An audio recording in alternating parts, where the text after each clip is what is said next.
Empreender no Brasil não é fácil, principalmente porque a gente não tem um ambiente nem uma cultura que facilite tal ação. Na entrevista de hoje, vou bater um papo com Fernando Santos, CEO da System Database e da Fácil Consultoria.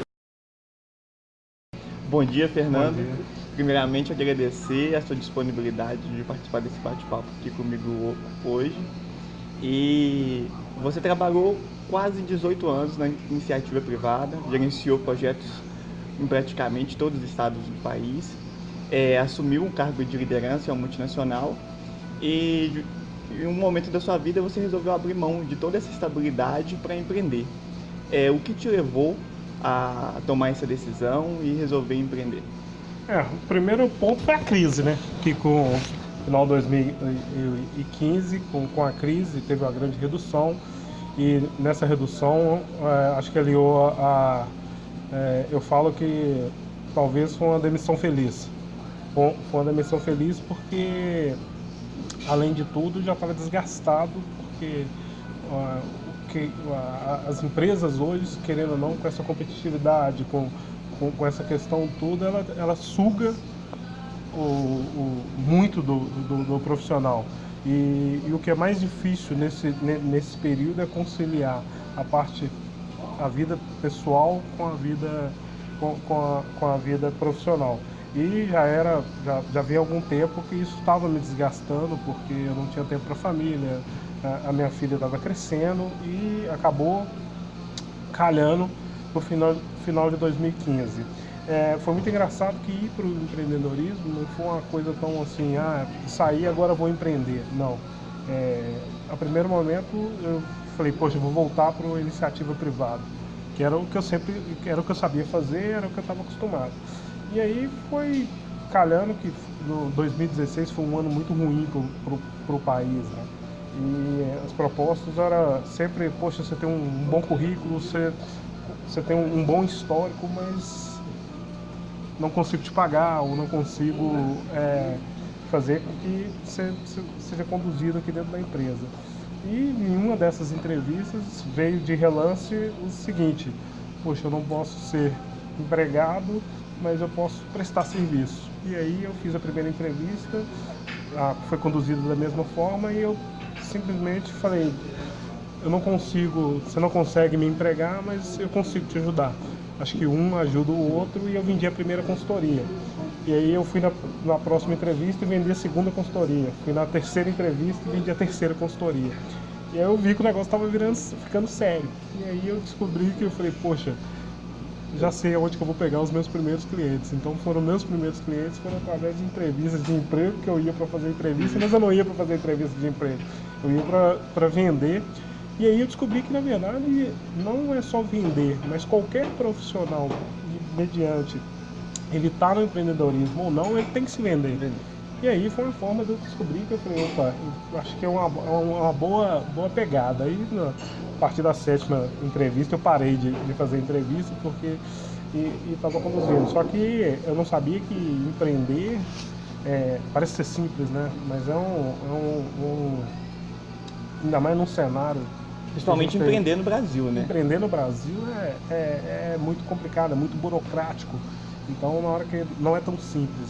E aí, a partir daí, no metade de 2016, eu decidi que eu queria empreender e queria conduzir a System Database para um caminho de empresa mesmo. Lembrando que a System Database é uma empresa de consultoria na parte de tecnologia da informação e gestão de processos. Exatamente. E hoje, na verdade, o que acontece? Foi muito legal, porque deu para 2016, 2017 trabalhar um tempo com ela, com esse viés, e aí no final agora de 2018 a System Database ela virou um hub de serviço, ou seja, através de parcerias como a Sage, como Cotamob ou como com outras, a gente entendeu que as empresas às vezes se fazem carente que tem um elo de tecnologia dentro dela. Então a System Database ela nada mais é do que um hub de serviço que ela consegue entrar dentro da empresa e por um canal único ofertar vários tipos de serviços que através de parceiro ou através dos próprios consultores dela ofertar serviço para para essas empresas. E no início, principalmente da Assistente Database, pelo que você me conta de história, o foco foi em empresas maiores, né? Exatamente. No primeiro momento, falei, poxa, pensar grande, né? Era tentar pegar empresas maiores, mas aí com mudança de planejamento estratégico, eu identifiquei um outro gap que era, poxa, as médias e as pequenas estão com uma carência enorme de consultoria, de projeto, de tecnologia, só que tem um porém que é a mesma coisa do síndrome do cachorro vira-lata, elas acham que não podem pagar. E aí o que a gente fez? A gente repensou todo o planejamento estratégico. Por quê? Porque no primeiro momento, para que eu ia disputar com a Assistente Database que estava começando, que ela não tinha musculatura, com grandes players no mercado? Não fazia sentido. Mas em contrapartida, os grandes players do mercado ainda não tinham tanto alcance da pequena empresa, da média empresa. Então o que a gente fez foi meio que trabalhar com que os custos não fossem tão altos, mas que a gente conseguisse atender com a mesma excelência médias e pequenas empresas. E como que foi essa primeira experiência em empreender? As dificuldades, a questão burocrática, a legislação do país, Poxa, o sistema tributário? Eu achei extremamente decepcionante, para ser mais sincero. Por mais que eu sempre trabalhei em empresa privada, que vivia isso com um projeto de tecnologia, ou que vivia isso com a burocracia, mas tinha um outro viés que é quando você está fazendo por conta própria, né? E que você não tem o mesmo recurso, que você depende de.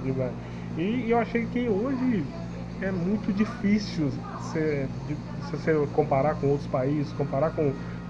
A gente é um país burocrático, né? E eu falo que a gente leva a palavra burocracia para o lado ruim, né? Porque na verdade burocracia, em outros termos, é para se organizar as coisas, para que tenha uma organização que as coisas aconteçam. E hoje a gente não. A gente, na hora que fala que uma coisa é burocrata, é que a coisa é ruim, que a coisa vai emperrar, que a coisa vai demorar. Da mesma forma, hoje, na hora que a gente fala que uma pessoa é política, né? Não porque ela consegue conciliar várias opiniões. Até mesmo quando fala que ela é uma pessoa empreendedora, né? Exatamente. Na hora que hoje é na moda, né, a palavra empreendedor. Só que ela tem um significado maior em cima disso. Tem a questão das responsabilidades, a questão da geração de emprego e renda. E hoje é muito interessante que, por exemplo, a Assistente Database ela tem dois viés que todo mundo fala, não é loucura, mas teoricamente é 0 funcionário e zero sede. Por quê? Porque, querendo ou não, é um dos maiores custos. E como a Assistente Database trabalha por projeto, e com essa nova lei trabalhista, com a tendência de mercado, principalmente de tecnologia, o que ela faz hoje? Na verdade, ela traz parceiros que eu não posso nem chamar de freelancer, mas são pessoas que estão próximas, que têm contrato, que têm prestadores de serviço, que trabalham por projeto para ela.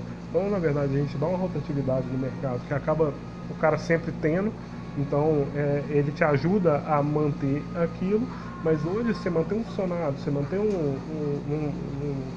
uma empresa em pé, é extremamente burocrático, hoje é extremamente difícil, é extremamente oneroso, e a gente tem hoje um governo, a gente tem que pensa em tudo menos de quem gera renda.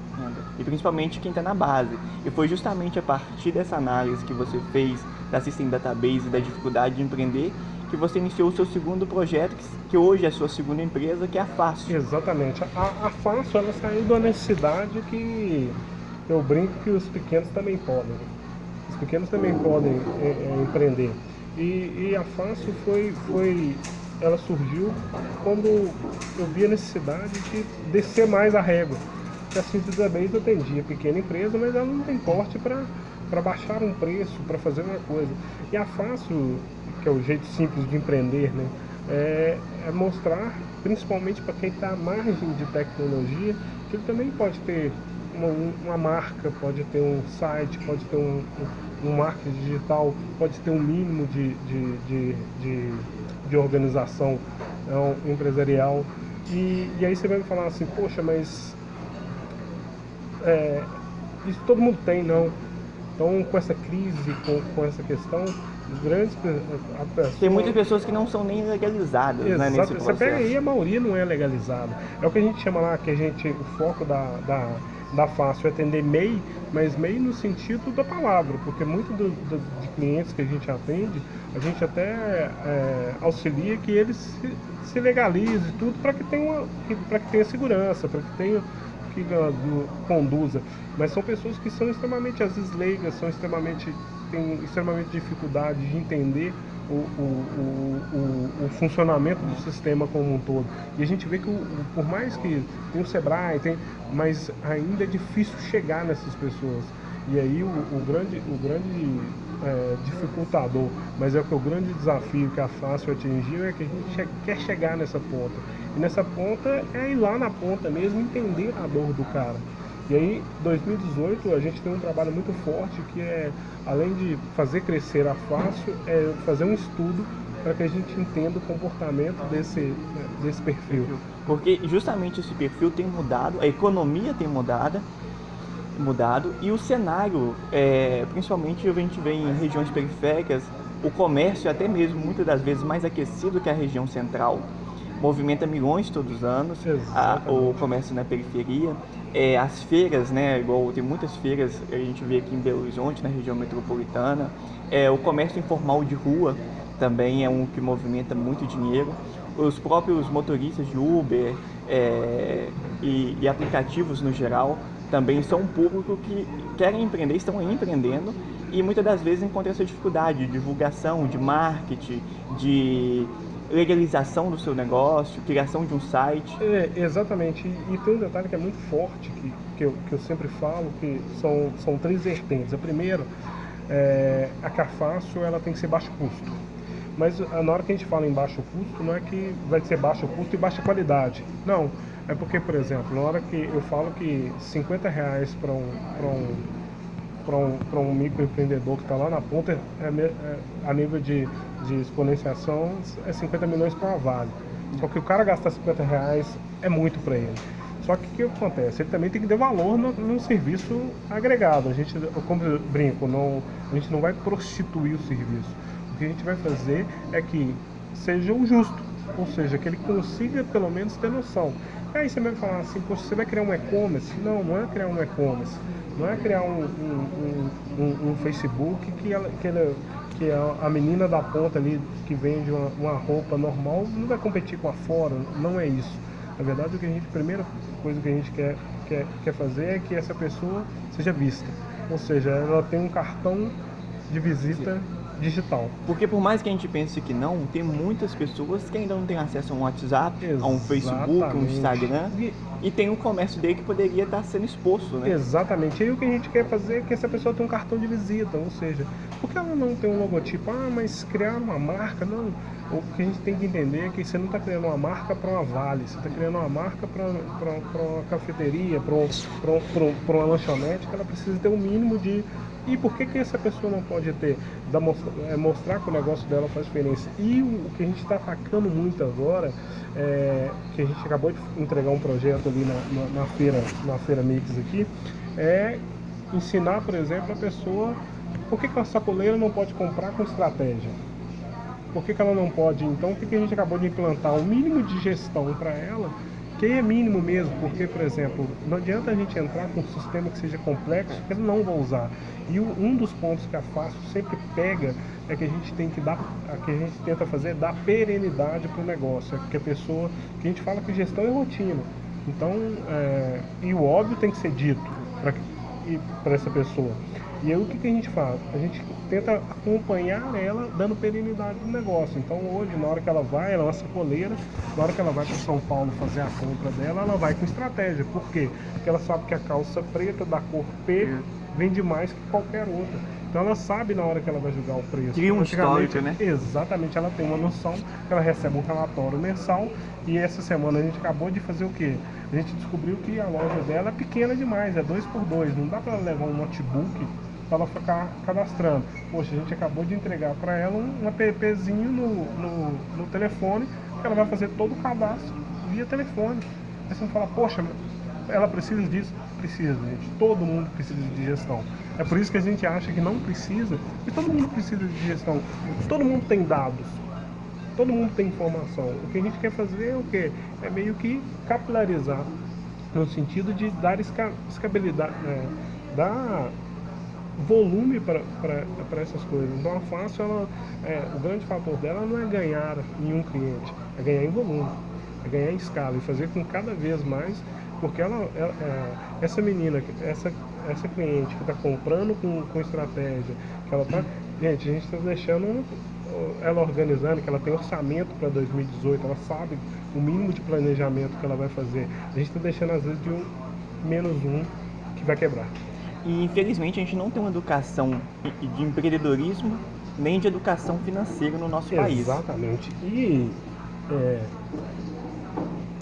a gente está num boom, né, de empreendedorismo. Todo mundo fala de empreendedorismo, todo mundo fala de startup, todo mundo fala de inovação. Às vezes eu fico muito preocupado com isso, para ser muita fumaça e pouco fogo. Eu tenho essa preocupação. Porque... E é o que se fala e o que se vende também, né? Exatamente. Então, eu brinco que hoje, na hora que eu vou fazer alguma palestra, vou fazer alguma coisa, para mim, o melhor público é aquele que não quer me ouvir. E aí, a Fácil surgiu isso. Eu quero vender um produto para quem acha que ainda não precisa. E aí a gente tem um trabalho muito grande. Por quê? Porque no primeiro momento essa mulher que vai para São Paulo, que compra com estratégia, que está com app, até no momento ela não entendia que ela precisava disso. E hoje ela sabe que é necessário. Então essa é a dificuldade. Mas só que por ter essa dificuldade, o que acontece? Ninguém quer ir. Porque é difícil lidar. E principalmente a maioria das pessoas tem aversão à tecnologia. Para que eu vou criar uma marca? Para que eu vou ter um site? Para que eu vou colocar no Facebook? E aí o que a gente tenta, eu falo que a gente é muito mais do que uma empresa que vai lá e faz alguma coisa. A gente gera conteúdo para ele. Porque automaticamente, na hora que o negócio dela cresce, a pessoa também cresce, como entendimento, como pro negócio dela, ela começa a ter noção de que o mundo está girando e a inovação está entrando, que tecnologia faz parte. A gente tem um grande, eu falo que a gente criou missão, criou visão, mas a gente tem um propósito, que a gente quer converter digitalmente quem vive à margem de tecnologia. Mas converter digitalmente não é simplesmente ir lá colocar um sistema, é descobrir que esse sistema ela tem impacto social no meio dela. Entendeu? E foi justamente, você entrou nessa abordagem do impacto social, já faz já tem quase 2 anos, né? 2 anos. Que você vem desempenhando alguns projetos sociais justamente a partir dessa demanda, que tem a questão da cultura empreendedora, né? Criação da cultura empreendedora e questão da alfabetização digital. Em cima disso você tem 2 projetos, que é a Academia de Formação System Database, que é formado mais, a formatação dele é mais para estudantes universitários, recém-formados, pessoas que estão em busca de readequação profissional, e a alfabetização digital, que é justamente para alunos de ensino médio que ainda não têm o contato adequado com as ferramentas. O que te levou a desenvolver esses projetos sociais? Como você enxerga hoje a questão da educação, da alfabetização digital, principalmente no momento que a gente tem passado por transformações, mudanças? A gente fala hoje de indústria 4.0 e a gente fica muito assim, né, com apreço, ficamos preocupados com o futuro do emprego, né? Muitas profissões vão deixar de existir nos próximos anos, muitas vão ser criadas, e pelo que você vê, pela experiência que você tem fazendo esses projetos, como que essa juventude se enxerga diante dessa situação? Esses projetos para mim foram o que mais me fizeram crescer durante esses 2 anos. E poxa, tá sendo gratificante, é um negócio que eu não quero parar. No primeiro momento, em todo meu tempo de mundo privado, eu fiz muito projeto em escolas particulares. Tanto fora daqui, mas aqui em Belo Horizonte mesmo, como Loyola, Santo Antônio. E eu participei de alguns projetos e por mais que às vezes você não está na sala de aula, você consegue identificar um pouco de como que as informações fluem, como que essas crianças ou esses adolescentes estão muito mais próximos de tecnologia, A porque tem cultura um pai é mais diferente, né? engajado. E aí, o que me fazia pensar? E como eu estudei a vida inteira em escola pública, eu comecei a perceber que eu falei, a ficar incomodado, que eu acho que isso não chega lá na ponta. E aí a minha preocupação entrou no sentido, eu falei, poxa, temos que ir lá falar para esse pessoal. Mas falar o quê?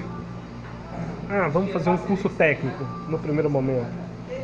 Mas curso técnico não era, o curso técnico não agrega nesse primeiro momento, mas o que hoje a gente faz muito pouco é fazer com que as pessoas pensem. E aí, no intuito desses projetos, foi uma pensar, poxa, como que eu vou fazer que essas pessoas começam a refletir que as coisas estão mudando. E aí foi aí que saiu esse projeto, o projeto Formação, Academia de Formação Sustenta Base. Em algumas empresas que eu estava dando consultoria, eu estava apoiando na contratação e vi o tanto de gap que era a dificuldade de contratar um profissional com conhecimento mínimo, mesmo que a pessoa que saísse da faculdade, tudo, porque às vezes era a pessoa que estava extremamente alienada. Até mesmo uma formatação curricular, muitas das vezes as pessoas têm dificuldade, né? Dificuldade. Então, o que eu falei? Poxa, vamos fazer algo legal. E aí, no primeiro momento, ia ser um projeto técnico, mas aí, no decorrer do projeto, a gente percebeu que era muito mais trazer informação e fazer com que essas pessoas se soltassem no sentido de, poxa, eu posso fazer mais. E é muito legal que esse projeto ele tem que ser heterogêneo, ou seja, tem que ter pessoas de várias áreas, de várias idades, para que tenha uma oxigenação e tenha possa mixar toda essa parte de conhecimento, porque um agrega o outro. E aí a gente foi levando assuntos da atualidade. Então, gerenciamento do projeto, beleza. A gente não queria ficar na teoria do gerenciamento de projeto, mas trazer vivências de gerenciamento de projeto. Na hora que a gente chegava e falava de startup, startup é lindo, gente, mas a gente tem que falar o lado ruim também. Que ninguém fala, né? Que ninguém fala.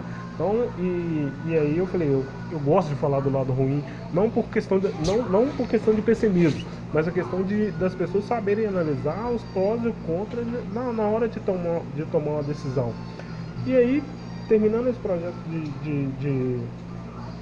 de formação, a gente começou o alfabetização digital. A alfabetização digital foi uma ideia que eu tive, que foi começar a ir em escolas públicas, principalmente escolas mais afastadas e carentes, e falar sobre tecnologia. Aí todo mundo, que loucura, né? Por quê? Gente, é muito bom falar para quem não quer te ouvir. E aí a gente colocava 100, 80 adolescentes para falar um pouco sobre tecnologia. É muito engraçado porque aí realmente você atesta que não chega lá. As pessoas ainda acham que estão no mundo da lua. Então, no projeto Academia do Projeto Alfabetização Digital, o primeiro dia é um pitch de 1 minuto do aluno. Que ele fala assim, quem você é, o que você já fez e o que você vai ser daqui a 5 anos. Se você pegar 90%, o que ele quer ser daqui a 5 anos, tem curso que nem existe mais na faculdade. E muitas das pessoas estão embarcando nesses cursos na graduação, pagando até um preço alto por ele, e não vai ter aplicação na sociedade. E aí o que é muito legal, o que é muito gratificante, é porque você tem um retorno positivo nesses projetos, porque no final você vê as pessoas pensando diferente. E aí o que é muito importante, que a gente fala que é uma alfabetização digital, mas é uma alfabetização digital que todo mundo, vocês ensinam informática, ensina nada, não tem nada.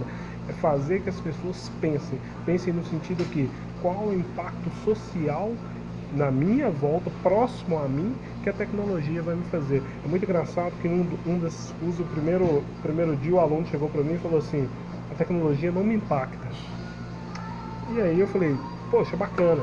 Seu pai trabalha de quê? Meu pai é mecânico. Quantos anos seu pai tem? 55. Ó, que legal.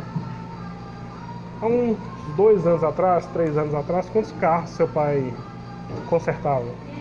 Consertava uns 40 por mês. Hoje, quantos carros ele conserta?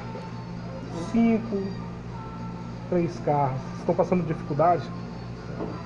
Vamos fazer o seguinte, seu pai conserta um Uno novo hoje? Ele não. Falei, bem-vindo à tecnologia. Por quê? Porque indiretamente, achando que não, a gente não constrói mais carro, constrói software sobre roda. E seu pai, com 55 anos, como que ele vai realocar no mercado? Aí ele falou, agora eu entendi. Ninguém precisa de entender que está muito mais próximo da gente. E a alfabetização digital é isso, é trazer que a menina do caixa está trabalhando com o concorrente que é do lado dela, porque alguém passando só o cartão no supermercado que não vai usar mais. É o cara que hoje entrega um bilhete no estacionamento que amanhã não precisa mais, que a maioria das cancelas você não precisa pagar. A menina do caixa do estacionamento que amanhã talvez não tenha, porque e aí vai muito mais. Só que eu acho que é muito importante é que a gente de todo momento não tenta criar um clima de todo mundo vai perder emprego, aquela coisa. Mas que as pessoas comecem a pensar que elas têm que fazer algo. Porque eu falo que não pode ficar parado. Né? Você não pode ficar na inércia. Mudar é difícil, mas não mudar é fatal. Eu não mudar é bom. E aí isso não é só... E aí é engraçado que a gente tenta levar isso para quem? Para fácil. Que a gente tenta levar para esses empreendedores que estão entrando agora é que mudar é difícil pra caramba, para essa pessoa que tá longe da tecnologia, mas não mudar, entender que o negócio mudou, a forma de fazer negócio mudou, é fatal, ela quebra. E é isso que a gente tenta levar, entendeu? E para finalizar, como que você vê o ambiente empreendedor nos próximos anos, principalmente aqui em Minas, e o que seria necessário de mudança hoje, pensando na base, principalmente no que diz respeito à educação, para que a gente consiga montar realmente um ecossistema saudável, um ecossistema que vai gerar bons frutos? A primeira coisa que eu acho que você falou certo, a base. A gente tem uma preocupação muito grande até de analfabetismo, mas o principal analfabetismo hoje, às vezes, não é nem que a pessoa não sabe ler ou escrever, é o analfabetismo funcional. Então acho que a gente tem um papel fundamental que é trabalhar lá na ponta. É trabalhar, não começar no jovem, é começar na criança, é começar na escola de base, começar a entender que ela tem que ter veia de empreendedor, ela tem que ter veia de empreendedor, e aí, gente, acho que é muito importante. E ter contatos com outras disciplinas. Exatamente. Questão de programação, hoje em dia, é o básico para quase todos os cursos. E um negócio que é muito importante que eu acho é que na hora que a gente fala assim, poxa, tem uma veia empreendedora, todo mundo acha que é abrir uma empresa. Eu não enxergo como só abrir uma empresa. Você pode trabalhar numa empresa e ter uma veia empreendedora para que ela... Porque, por exemplo, o melhor funcionário é aquele que entende que a empresa que ele está trabalhando é dele. E ele trabalha como se fosse dele. Porque isso é uma veia de empreendedorismo. Então, a primeira coisa que eu acho que a gente tem que trabalhar a gente tem vários programas que, poxa, são excelentes. Tem o governo com o primeiro negócio, tem um tanto de coisa que acho que a gente está evoluindo, mas eu acho que a gente tem que ir ainda trabalhar mais com quem carrega piano. Quem que carrega piano? É lá na ponta. Por quê? Porque a gente está formando a ponta do iceberg aqui, está esquecendo de formar uma coisa enorme, que é o quê? É que a maioria está em escola pública, é que a maioria nós estamos fazendo com que? Formando analfabetos funcionais. Esses analfabetos funcionais daqui a 5, 10 anos, a gente não sabe se essas pessoas têm emprego. E se a gente não trabalhar na base, não trabalhar na educação, que essas pessoas se tornem funcionais, elas não vão ter o mínimo. Ou seja, essas pessoas não vão ter uma renda mínima. E isso é preocupante. Com certeza. No mais é isso, Fernando. Muito obrigado pela disponibilidade, pelo bate-papo. Oportunidade. Sucesso para você nos seus projetos. Tamo junto. Obrigado.